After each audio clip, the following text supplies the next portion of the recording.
My mother 54F helped my 19-years-old brother break into my master bedroom while I was gone, then got shocked when I called the cops. Apparently I'm tearing the family apart by wanting my own bedroom in my own house. Hi everyone. Today's story will blow your mind, but really quick, if you enjoy this content, hit that subscribe button. Channel's been a bit quiet lately, and your support keeps it all going. Let's jump in. Original post.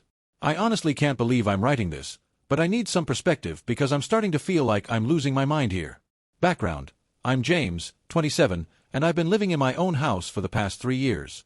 I bought this place with my own money, worked my ass off since I was 22, saved every penny, and finally managed to get a decent 3-bedroom house in a good neighborhood. It's nothing fancy, but it's mine, and I've put a lot of work into making it exactly how I want it. About 6 months ago, my younger brother Tyler, 19, dropped out of college. He'd been struggling with his grades, and apparently the pressure was too much. My mom Patricia has always babied him. He's the youngest, the sensitive one, the artistic soul who needs special understanding. Meanwhile, I've been working since I was 16, and nobody ever worried about my stress levels. When Tyler dropped out, Mom asked if he could stay with me for just a few weeks while he figured things out.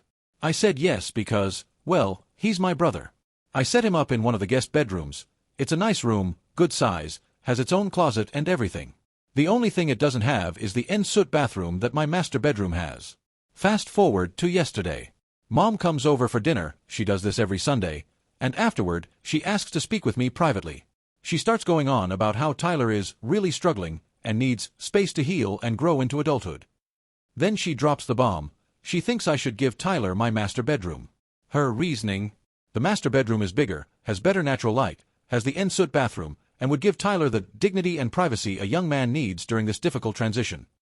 She actually used the word dignity, as if living in a free guest bedroom in someone else's house lacks dignity. I thought she was joking at first.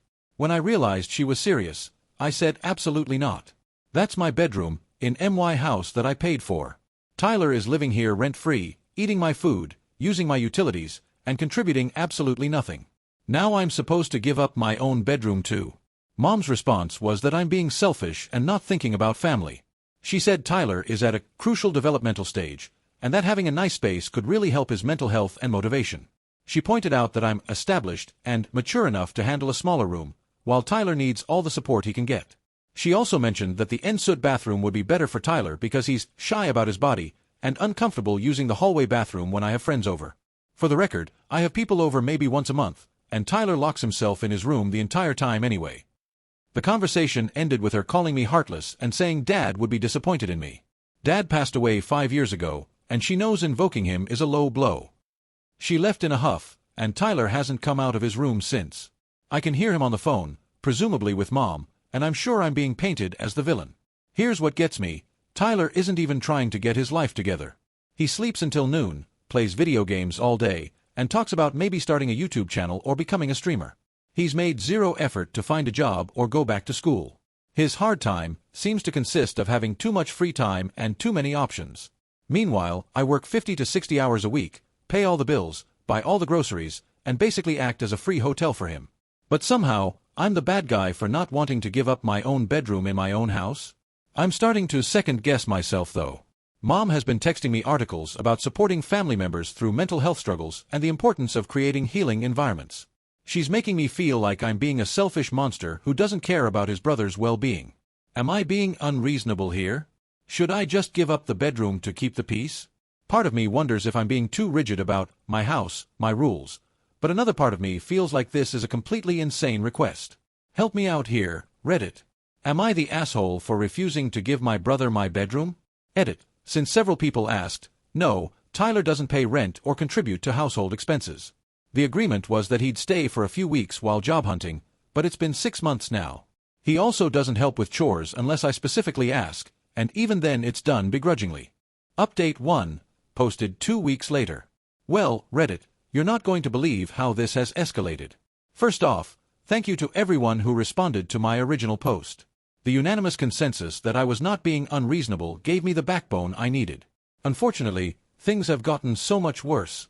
After my post, I decided to have a calm, rational conversation with Tyler. I sat him down and explained that while I'm happy to help him through this rough patch, we need to establish some boundaries and expectations. I suggested we create a timeline for him to find work or enroll in some classes, and that he start contributing to household chores at minimum. Tyler's response? He started crying. Full-on tears, saying I was pressuring him just like everyone else and that I didn't understand what he was going through. When I asked him to help me understand, he just said it was complicated and that he needed time and space to figure himself out. I held firm, telling him he could have all the time and space he needed in the guest bedroom. That's when he dropped this gem. Mom said you'd probably come around once you thought about it more. Turns out, my mother had already told Tyler the master bedroom was his. She'd literally promised him my room without my permission. They'd been discussing how he could redecorate it and everything. I was furious. I called my mom immediately and told her she had no right to promise my bedroom to anyone. Her response? She said she knew I'd do the right thing eventually, and she was just helping Tyler visualize his healing space. She actually used the term healing space with a straight face. I made it crystal clear that Tyler would not be getting my bedroom, period. I also told Tyler that if he wasn't happy with the free accommodation he was getting, he was welcome to move back in with Mom. That shut down the waterworks pretty quickly. For about a week, things were tense but quiet. Tyler sulked in his room, Mom sent me passive-aggressive texts about family values, but at least nobody was actively trying to steal my bedroom. Then came yesterday. I came home from a particularly brutal day at work to find my bedroom door wide open and Tyler inside with 3 of his friends. They were sitting on my bed, using my TV, and had food and drinks spread out on my furniture. But here's the kicker. Tyler was giving them a tour of his new room and showing them where he planned to put his gaming setup. I lost. I told his friends to get out immediately. They scattered like roaches, muttering apologies and avoiding eye contact. Tyler, though, he had the audacity to be mad at me. He accused me of embarrassing him in front of his friends and ruining his social life. When I demanded to know what the hell he thought he was doing, he said Mom had told him it was fine to start getting comfortable in the room since I'd come around soon. He'd even moved some of his stuff into my closet. My closet. There were anime posters propped against the wall and his gaming chair was already assembled in the corner. The entitlement was breathtaking. This kid genuinely believed that my bedroom was already his and I was just being stubborn about accepting it. I told him to get his stuff out immediately. He refused, saying Mom said he could keep his things there. So I did what any reasonable person would do. I started moving his crap out myself. Tyler called Mom crying, and within 20 minutes, she was at my door. The confrontation was ugly. She accused me of traumatizing Tyler, being violent. I wasn't, I just moved his stuff, and creating a hostile living environment. She said Tyler had been so excited about having a nice space and I'd crushed his spirit. I reminded her, again, that this is my house, purchased with my money, and I decide who sleeps where. Her response was that family homes belong to the whole family, and that I was being materialistic by focusing on ownership rather than Tyler's needs. She then tried a new tactic, tears. My 54-year-old mother actually started crying about how hard it's been for her to watch Tyler struggle, how she just wants him to be happy, and how she thought I'd be more understanding given everything our family has been through. But I held firm. I told her Tyler has a perfectly good room and if that's not sufficient, he's welcome to leave. I also made it clear that if I found him in my room again without permission, I'd be changing the locks. Mom left in tears, Tyler locked himself in his room, the guest room, and I'm sitting here wondering how my life became a soap opera. The thing is, Reddit, I'm starting to see a pattern I was blind to before. Tyler has always been babied. When he failed classes in high school, Mom blamed the teachers. When he couldn't hold a job at 17, it was because the managers were too harsh. When he dropped out of college, it was the institution's fault for not nurturing his potential.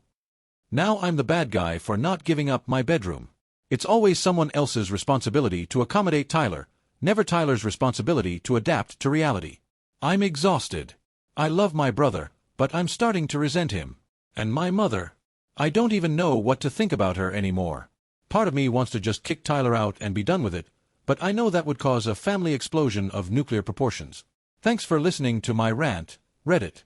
I'll update again if anything else happens, though I'm hoping things calm down now that I've put my foot down.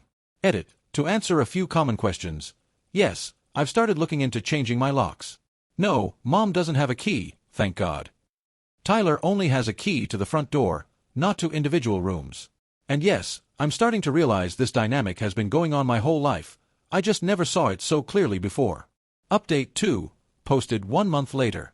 Reddit, I'm back with another update, and honestly, I don't even know where to begin. The last month has been absolutely insane, and I've learned some things about my family that have completely changed my perspective. After my last update, I thought things would calm down. I changed the locks on my bedroom door, established clear boundaries, and assumed Tyler and Mom would eventually accept reality. How naive I was.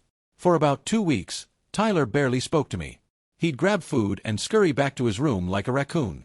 Mom was giving me the cold shoulder, responding to texts with one-word answers and skipping our Sunday dinners. I was actually enjoying the peace. Then, I made a mistake. I went away for a weekend work conference. It was only 2 nights, and I figured Tyler could handle being alone in the house. I even left him money for food and told him exactly what my expectations were. No parties, no guests in my room, keep the house clean. I came back to a disaster. Tyler had thrown a party.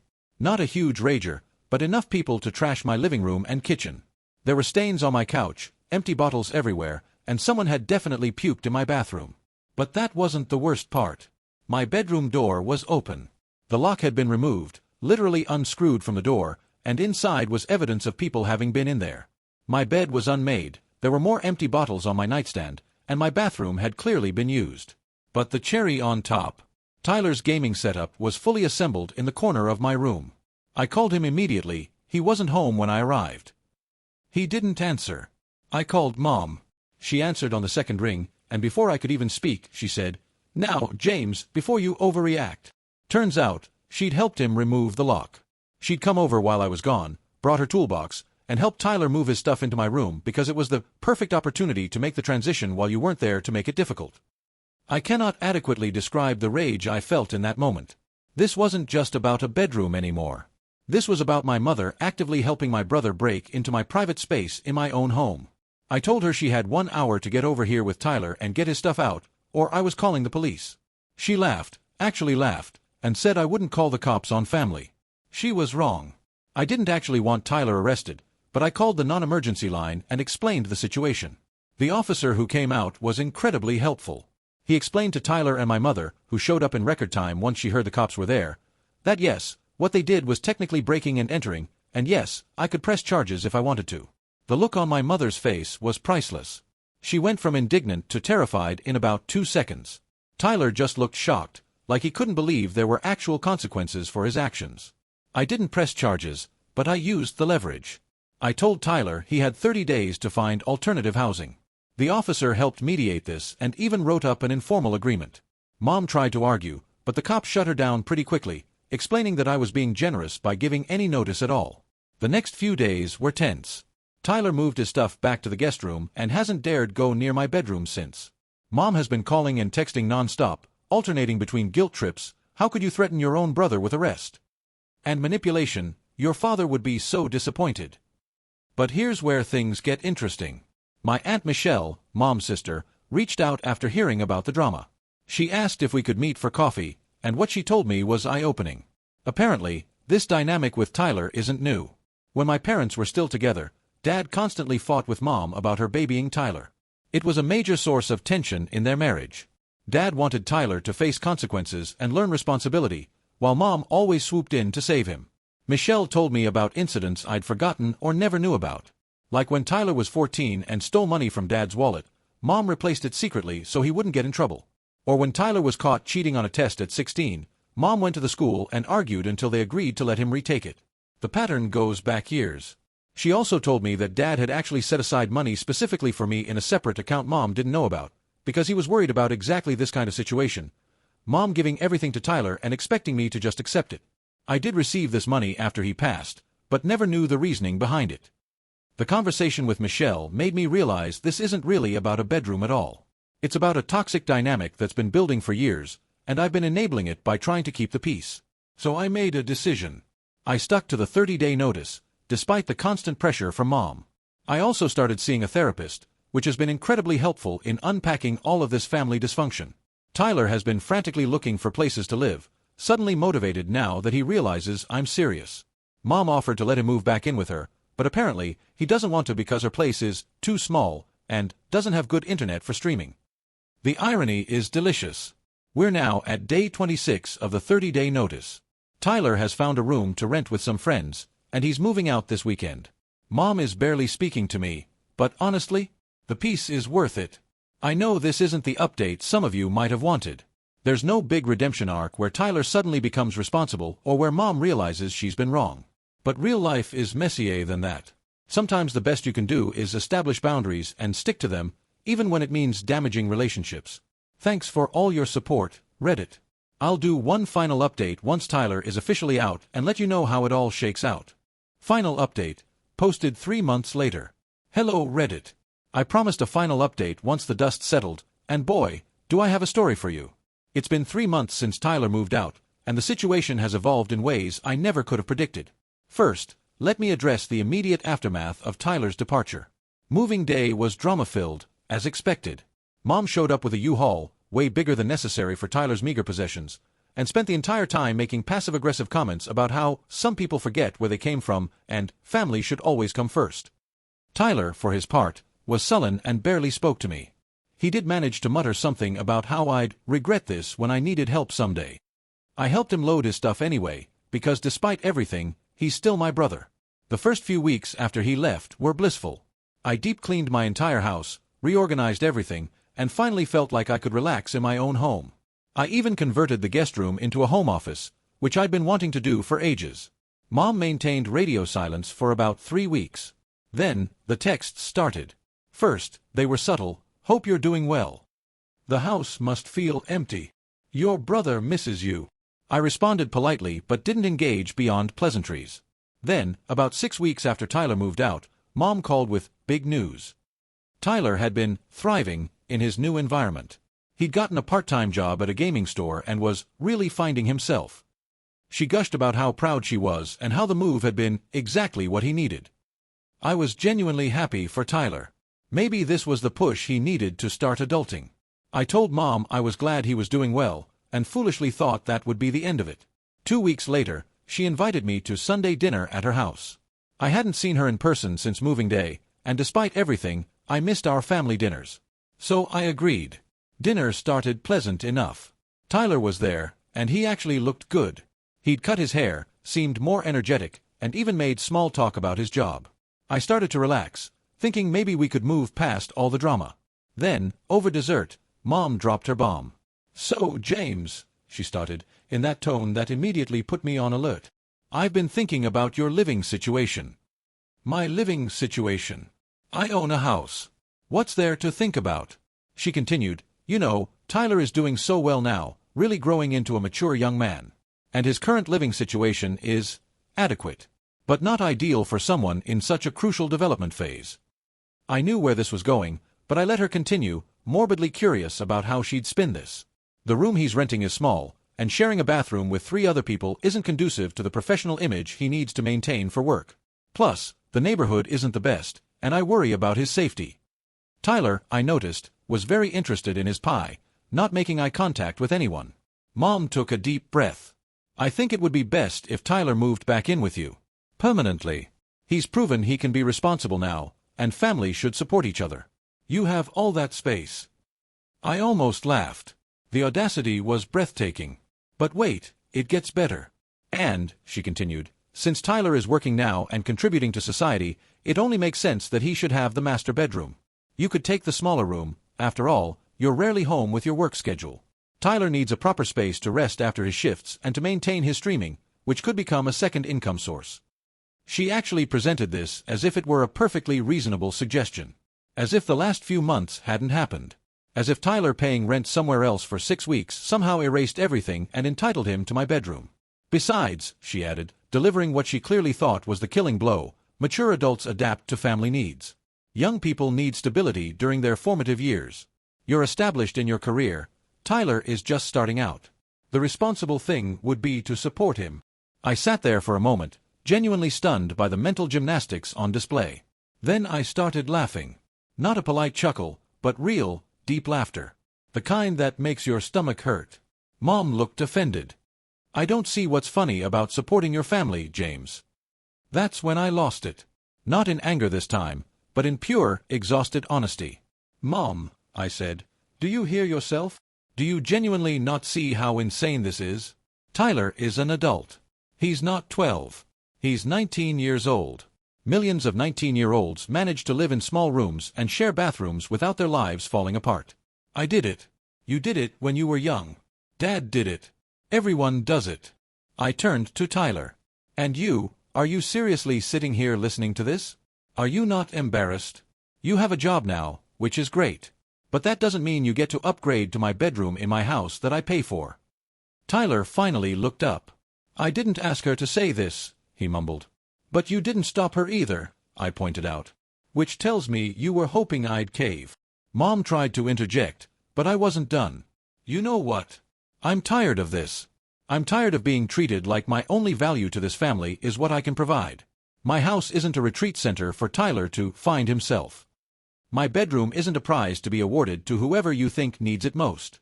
And my life isn't less important just because I have my shit together. I stood up to leave. Mom started crying, saying I was tearing the family apart. But for the first time, her tears didn't work on me. No, Mom, I said. You're tearing the family apart by constantly demanding I sacrifice for Tyler. By teaching him that he's entitled to whatever he wants if he just waits long enough or makes others feel guilty enough. I love you both, but I'm done with this dynamic. I left. It felt amazing. That was a month ago. Since then, I've had minimal contact with both of them. Tyler texted me once, actually apologizing and saying he didn't know Mom was going to bring that up. I believe him, partly. I think he mentioned struggling with his living situation to Mom, and she ran with it, but he also didn't exactly discourage her scheme. Mom has cycled through every manipulation tactic in the book. She's tried guilt, I'm getting older and just want my boys to get along. Anger, you're selfish and will regret this. Flying monkeys, various relatives have reached out to tell me I should be the bigger person. And even bribery, offering to pay for a family vacation if I'll just stop being stubborn. I've stayed firm. I see my therapist regularly, and she's helped me understand that this isn't about a bedroom or even about Tyler. It's about a fundamental lack of respect for my boundaries and autonomy. It's about being seen as a resource rather than a person. The plot twist. Last week, Aunt Michelle called with an interesting update. Apparently, Tyler's been doing really well. Like, actually well. He got promoted to assistant manager at the gaming store, is saving money, and is even talking about going back to school part-time. And here's the kicker. He told Michelle that moving out was the best thing that ever happened to him because it forced him to grow up. He's apparently even started pushing back against Mom's babying, telling her he can handle things himself. Mom, predictably, is not handling this well. She's been complaining to anyone who'll listen that both her sons have abandoned her. As for me, I'm doing great. My house is peaceful, my office is set up exactly how I want it, and I'm sleeping soundly in my master bedroom every night. I've started dating someone, and it's nice being able to bring her over without worrying about family drama. I've learned a lot from this experience. Mainly that family first doesn't mean family only or family at any cost. Sometimes the most loving thing you can do is establish boundaries and stick to them, even when it's hard. Even when people cry and call you selfish. Even when you're painted as the villain. Tyler and I might rebuild our relationship someday. I hope we do. But it'll be on equal terms, as adults who respect each other's boundaries. As for Mom, that's a longer road. She needs to understand that her children are individuals, not extensions of her will. I'm not holding my breath, but I'm open to the possibility. Thank you, Reddit, for being with me through this journey. Your support and perspective helped me see clearly when I was in the fog of family manipulation. For anyone dealing with similar situations, remember, you're not crazy, you're not selfish, and you deserve respect in your own home. This is my final update. I'm closing this chapter and moving forward with my life. And yes, I'm doing it from my master bedroom. Edit. Since several people have asked, yes, I still have the locks changed on my bedroom door. No, I'm not giving anyone else a key. And yes, I've made it clear to any future roommates or partners that the master bedroom situation is non-negotiable. Fool me once,